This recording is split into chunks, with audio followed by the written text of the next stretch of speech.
Bagaimana ceritanya seorang suci bisa menjadi arwah gentayangan? Pastur jeruk purut. Pernahkah Anda mendengar cerita ini? Sebuah kejadian tragis menimpa sang pastur. Hingga saat ini, banyak pengguna jalan sekitar jeruk purut mengaku merasa cukup terganggu dengan penampakan pastur jeruk purut yang cukup menakutkan. Pak Leo setelah berkomunikasi, Pak Leo menangkap atau diceritakan siapa nama dari pastur yang disebut-sebut sebagai pastur jeruk purut? Belum. Dari tadi saya berusaha mencari satu nama, tetapi saya tidak ketemu.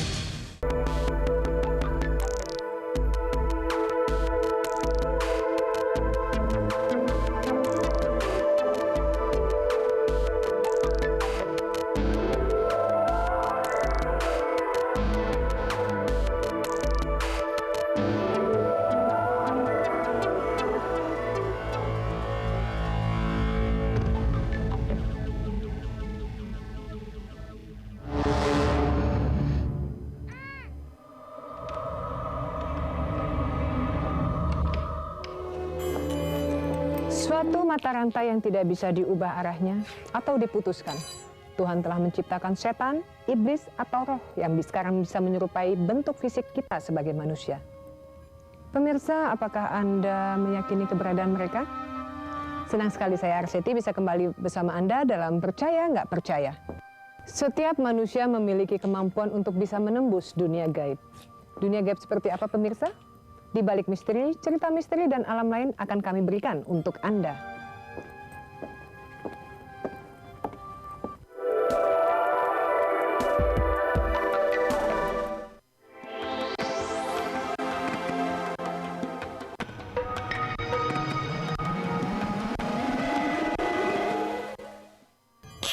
Percaya nggak percaya? Pasti Anda penasaran, setiap di balik misteri rekan saya Harsha akan memberikan satu cerita yang pasti membuat Anda menjadi merinding. Sebelumnya saya juga akan memberikan satu cerita kepada Anda, alam lain. Ini foto makhluk yang disebut jenglot. Ukuran mungkin ya tidak lebih dari sekitar 15 cm ya, 10 sampai 15 cm. Makhluk ini dulunya ya ini hidup dalam kurun waktu ratusan tahun.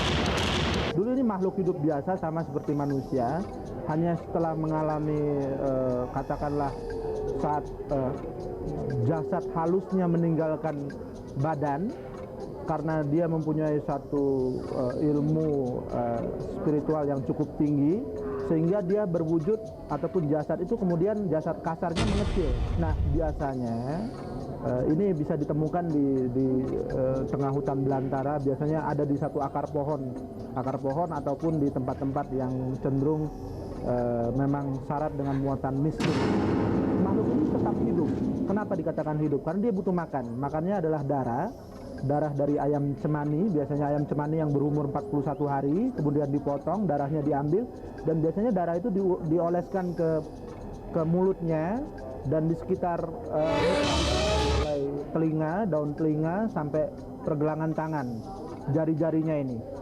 Yang menunjukkan bahwa jenglot ini hidup adalah pertumbuhan. Kadang-kadang panjangnya rambut ini melebihi ukuran badannya. Dan pada malam-malam tertentu, jenglot ini mengeluarkan semacam aura, ya. Aura katakan di mana dia memang berkelana. Berkelana itu dia berjalan.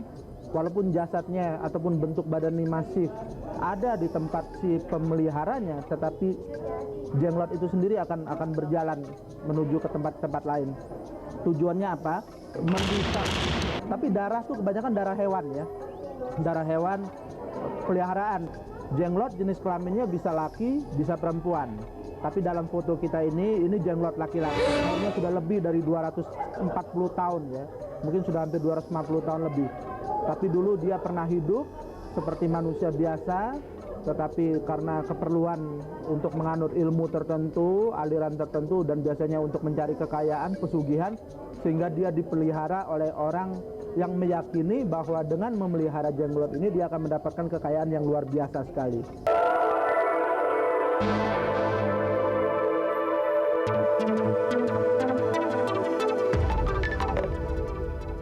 Pemirsa, jangan pernah Anda bertanya kapan dan di mana kejadian misteri terjadi.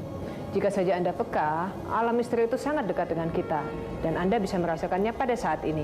Berikut penuturan dari seseorang yang pernah mengalami cerita misteri. Kita langsung hubungi Mbak Dina. Halo Mbak Dina, apa kabar? Selamat malam Mbak Dina. Selamat malam, Teti. Baik, Mbak Dina bisa ceritakan nggak kepada pemirsa di rumah cerita misteri yang pernah Mbak Dina alami? Boleh. Aku lagi naik Kejadiannya taksi. malam, Mbak? Siang. Oh siang, oke. Setengah 12 siang. Oke. Aku lagi naik taksi dua sama temanku. Terus pada saat yang bersamaan, itu sebelah kita tuh ada taksi lagi, yang sama-sama macet juga kan. Terus aku ngelihat nih ke kanan, aku ngelihat ke arah si taksi itu, nah itu emang beneran perempuan, jadi kayak penumpang gitu, perempuan, rambutnya kayak bob, kayak Cleopatra gitu, sebahu lebih gitu. Tapi kan si taksi ini kan, kita berdua nih taksinya kan jurusannya berarti ke arah yang Semanggi itu ya, menghadap ke depan. Nah ini nih penumpangnya ini kan taksinya juga menghadap ke sana ya, ke depan. Ini dia tuh menghadap ke kiri gitu loh. Jadi dia kayak ngeliatin aku. Nah yang aku agak kaget ya itu. Jadi bentuknya tuh manusia yang bener-bener utuh gitu, cuman mukanya sama sekali nggak ada. Jadi rata pak gitu, beneran rata aja. Nah pada saat yang bersamaan tuh temanku bilang gitu, mbak gitu. Terus aku bilang, kenapa kamu lihat ya gitu. Terus dia bilang, iya kok gitu sih mbak.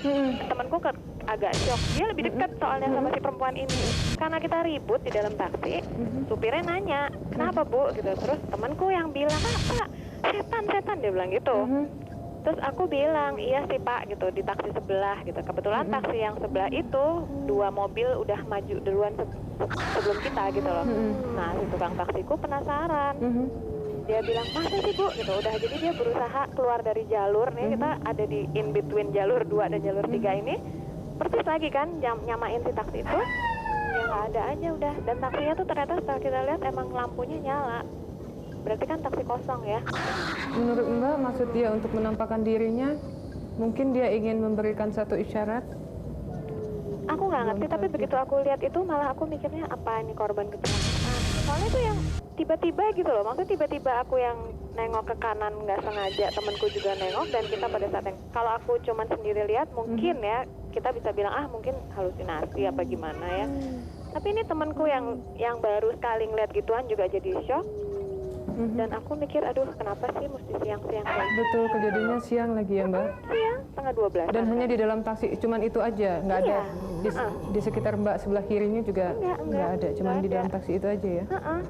Baik Mbak Dina, terima kasih untuk penuturannya. Mudah-mudahan pemirsa yang melewati itu tidak melihat ya. Iya, mudah-mudahan, soalnya nggak enak, emang nggak enak sih. Tidak menyenangkan untuk dilihatin ya Mbak ya. Baik, terima kasih Mbak Dina. Sama-sama Zeti. Baik, Iya. pemirsa, jika saja kejadian yang menimpa Mbak Dina terjadi pada Anda, apa yang akan Anda lakukan? Bukan hal yang bodoh jika Anda menghindarinya. Baik pemirsa, jangan beranjak dulu ke yang satu ini.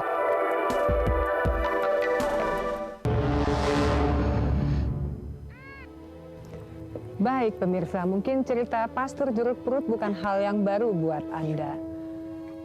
Yang menarik di sini adalah pastor bisa dikatakan sebagai orang suci. Bagaimana ceritanya seorang suci bisa menjadi arwah gentayangan? Bersama rekan saya Harsha, kami akan memberikannya liputan untuk Anda.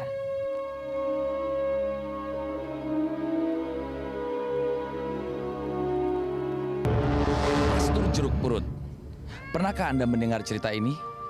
Satu dari sebagian legenda misteri yang pernah menghangatkan Jakarta. Perkampungan jeruk perut yang terletak di daerah Cilandak, Jakarta Selatan. Sebagian wilayahnya merupakan areal pemakaman umum. Dan dari sinilah cerita tentang misteri Pastor Buntung Jeruk Perut akan dimulai.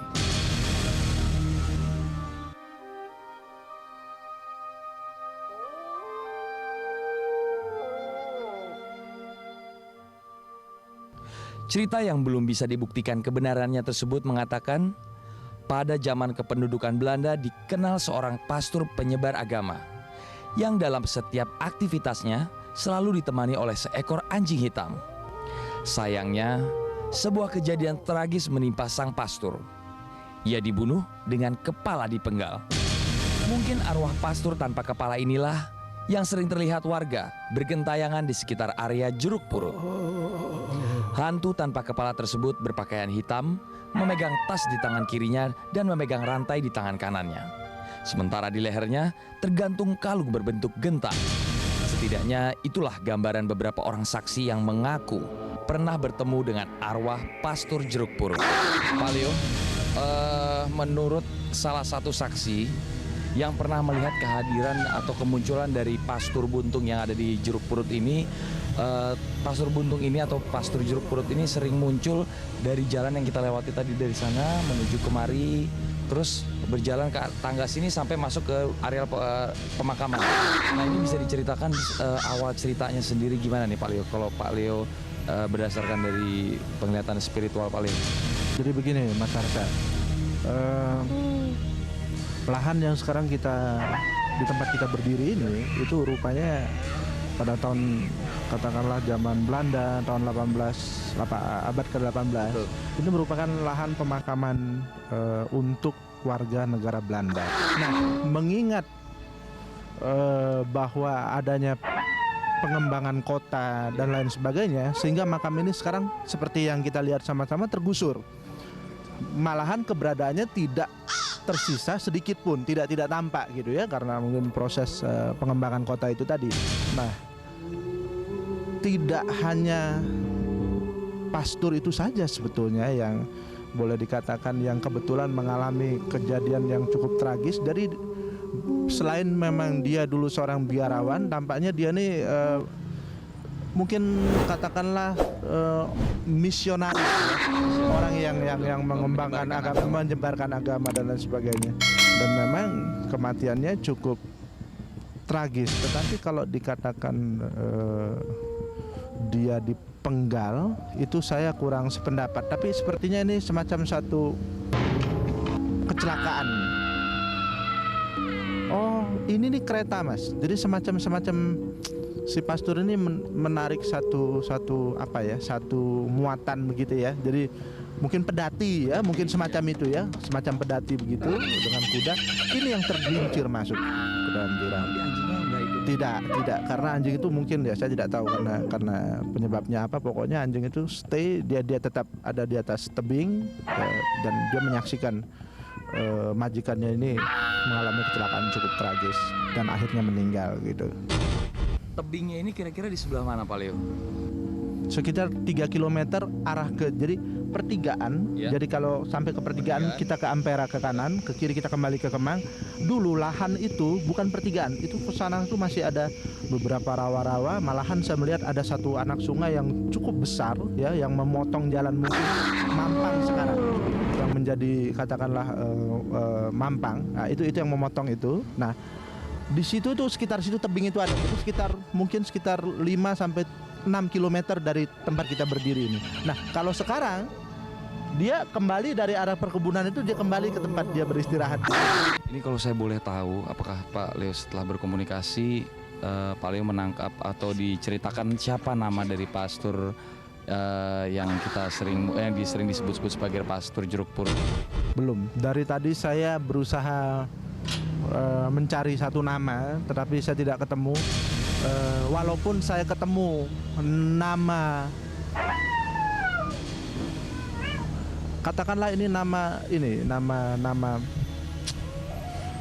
yang mencirikan keagamaan ya, tetapi saya rasa mungkin tidak akan saya sebut di sini. Tetapi nama itu ada, tapi tidak dengan nama lengkap. Jadi ini nama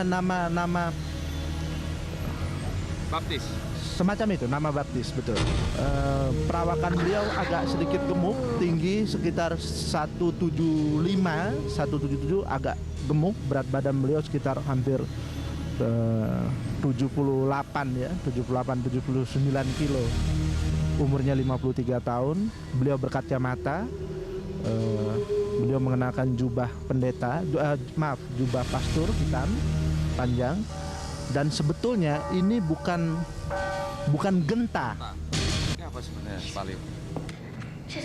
Semacam cross ya, semacam itu ya. Itu dalam ukuran yang cukup besar. Di sini beliau memegang satu tas kulit, ada dua kunci seperti tas dokter ya. Jadi ada 2 kunci begitu. Di dalam itu ada beberapa map, ada juga beberapa buku-buku rohani, ada beberapa foto pribadi beliau, dan di sebelah kanan beliau menjinjing apa namanya? Sebenarnya rantai, tetapi ada kulit ya, ada kulit itu dimasukkan ke dalam tangan begitu. Nah ini yang saya lihat Mas, ini yang saya lihat. Jadi memang dia kembalinya ke sini memang ini tempat mereka begitu. Iya. Kalau gitu mungkin kita bisa langsung menuju lokasi, kita lihat lebih lanjut di sana Pak Leo ya. Hingga saat ini, banyak pengguna jalan sekitar Jeruk Purut mengaku merasa cukup terganggu dengan penampakan pastur jeruk purut yang cukup menakutkan. Waktu keadaan habis banjir, jadi kan mancing tuh sampai malam. Nah, mancing berempat orang, 4 orang. Nah, keadaan lagi gerimis. Nah, kebetulan persediaan umpan sama makanan yang mancing itu habis juga. Nah, saya untuk mainin pulang aja kan. Pulang dari sana pulang sendiri yang bertiga masih itu kan. Nah, saya pulang dari sini, pas dari atas saya nggak ngeliat ada apa-apa kan sini. Nah, pas sampai situ saya ngeliat ada yang keluar dari sini nih, arah sini ada yang keluar. Saya pikir orang biasa kan. Emang sih dulu udah masih sepi dulu sini. Cuman pas saya deketin kok orang kok nggak ada palanya gitu. Saya pikir emang apa dari jauh gimana gitu kan. Saya pikir pas sudah deket-deket, wah kok bener nggak ada gitu. Udah pas saya deket-deket udah nggak ada gitu, langsung kabur sana tuh.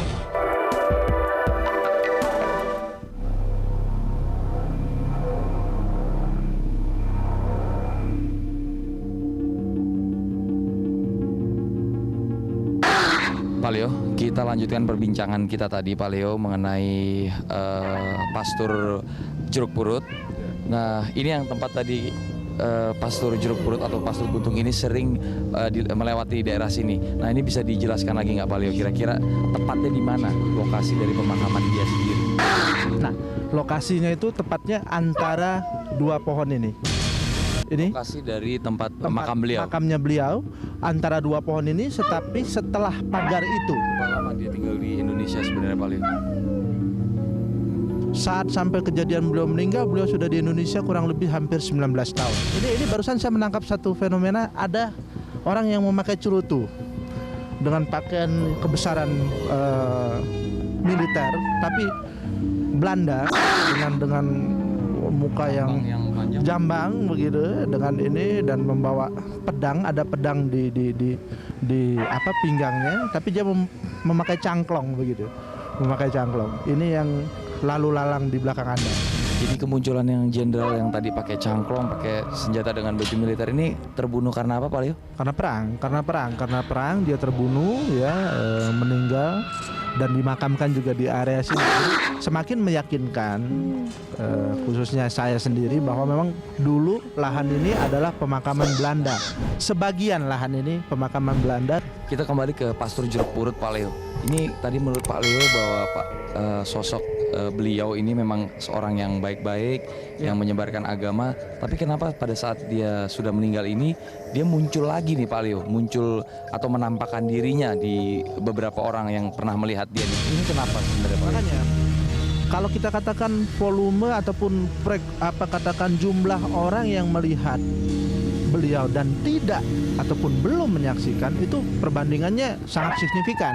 Secara hasil pembicaraan ataupun hasil komunikasi saya dengan beliau sama sekali tidak pernah punya maksud untuk menakuti orang.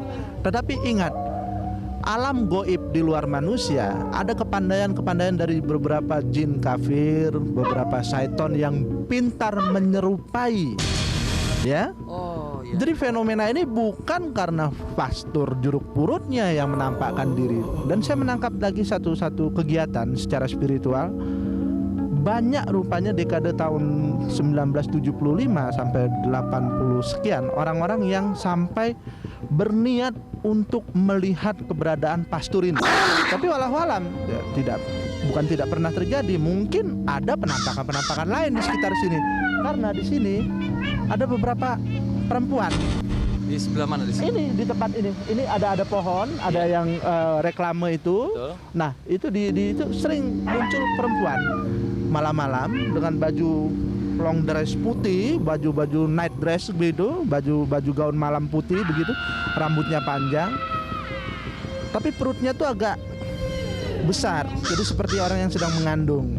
Nah ini sering menampakkan diri situ. Biasanya dia memberhentikan mobil yang akan lewat ya, yang melintas dengan alasan minta diantar pulang. Diantar pulangnya kemana? Dia hanya mengintari jalan ini kembali ke jalan masuk.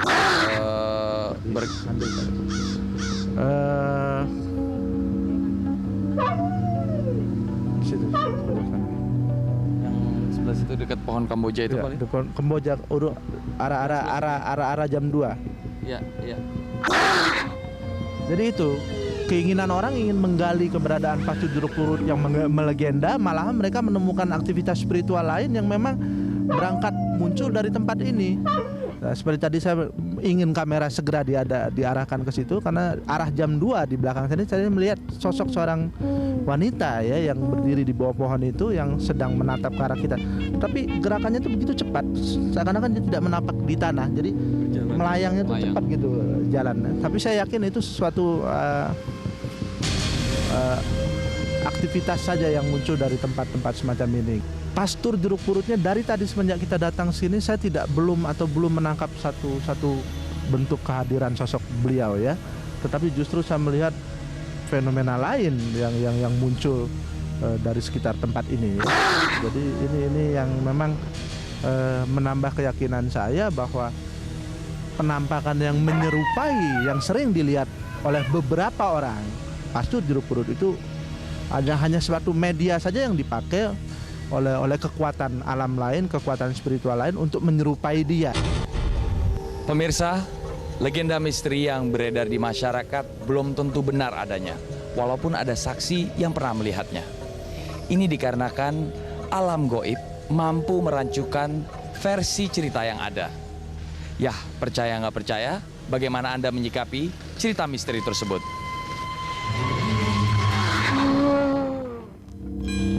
Begitu mudahnya kita mencerna pesan yang ingin kita sampaikan, apalagi yang berhubungan dengan alam misteri. Dan alangkah naifnya apabila Anda masih sampai saat ini tidak mempercayai keberadaan makhluk halus. Pemirsa, selamat malam. Saya Arseti. Terima kasih.